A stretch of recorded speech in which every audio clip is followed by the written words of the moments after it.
You guys ready to keep the show rolling? You guys ready to go, ladies and gentlemen? Keep the energy up. Make some noise. Show some love for Mr. David Smiley, everybody.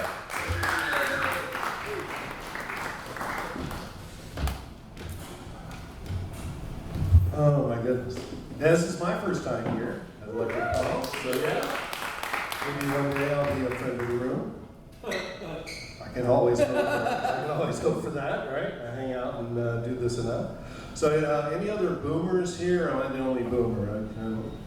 I'm the only boomer, okay. So you're talking about generations and challenges. So the problem with being a boomer is, first of all, a lot of people think we're in charge. I, myself, am not in charge. Well, I'm in charge of one thing, and that's on my job.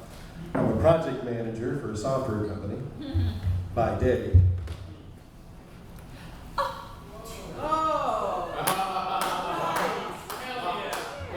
But at night, sometimes I come out and do this.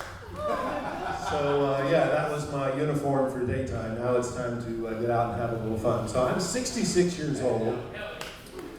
And about 2.5 years ago, I got divorced. I had been married for 42 years. Wow. Pretty impressive, right? Not in a row or to the same woman, don't get me wrong, but it has been 42 years altogether. In fact, somebody was talking about a coworker that's been married 3 times and divorced. I'm not that guy, but I am that guy. But it's okay. Life is going along pretty well. I did do some online dating. We talked about some online dating earlier. And at 66 years old, looking at online dating sites is really an adventure. Because I've seen some very interesting things like women with their profile pictures. You know, that's the main, first impression is that picture that's up front. And I've seen pictures of cats. Oh, by the way, Laura, if you are interested in a cat, my daughter out in West Virginia has 18 cats at a farm animal sanctuary nonprofit. So if you're looking for another one, just let us know. I'm sure she can take care of that. So pictures of cats, pictures of babies. I'm not interested in dating a cat or a baby, so I'm not sure what that's about. And pictures from 1975. Which, you know, I had a lot going on in 1975 too, including hair. So it's just a little bit disturbing looking at all of that. But then I was talking to the woman that I'm dating now, that I've been with for 6 months, that I met in online dating. And she was telling me about the pictures that she saw of men online. Yes. Pictures of a dog, that's one. Pictures of a tattooed arm. Pictures of a bare chest. Like, really? Come on. So we were talking about this. This was actually the night before we had our first in-person date. So after we got through talking, I hung up and took a photo in my apartment, and I sent her a picture of my bare chest. It was a picture of the chest of drawers over in the corner with the clothes in it, yes. So she did think that was funny.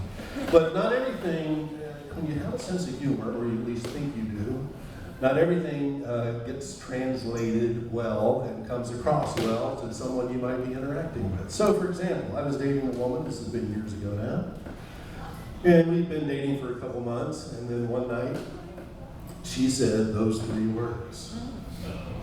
Now my brain went into overdrive, trying to figure out how to respond to this, so I'm thinking of song lyrics and things I've seen in TV and movies and that I've heard people say, and just racking my brain. This is all in about 200 milliseconds. It's like flash, flash, flash through my brain. And so I pulled out a line from the movie. She said, "I love you," and I said, "I know." She did not think that was funny. Also, along those lines, I was recently pulled over by a state trooper, and as he approached the rear of my car, this was on I-66 out near Manassas, I was headed out to West Virginia. As he approached the back of my car, I noticed him looking at my rear license plate. Can you read that? It's the first time I've used this problem. All right. Sonrisa.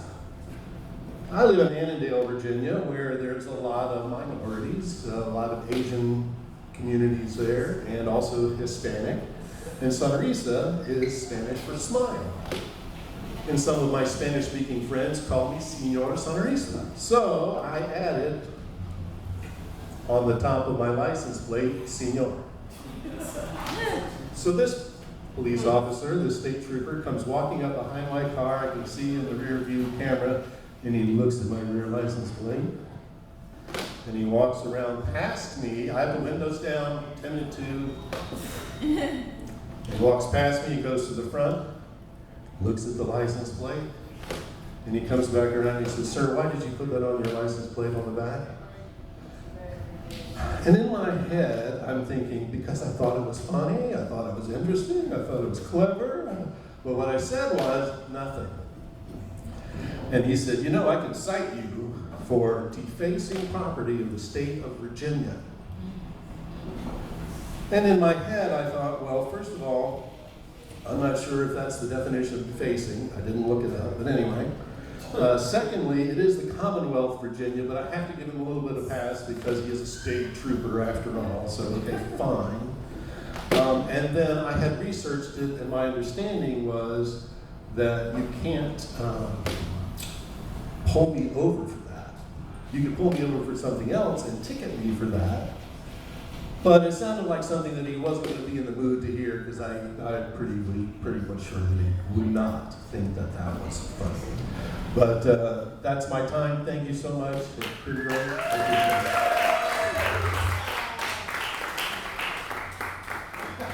We get my clothes. Drummer David Smiley, everybody. David Smiley. Dude, you threw me off, man. You came up here looking like you worked for freaking Booz Allen, and then you looked like Dr. Evil took up ice skating. That's fucking amazing, dude. Holy shit.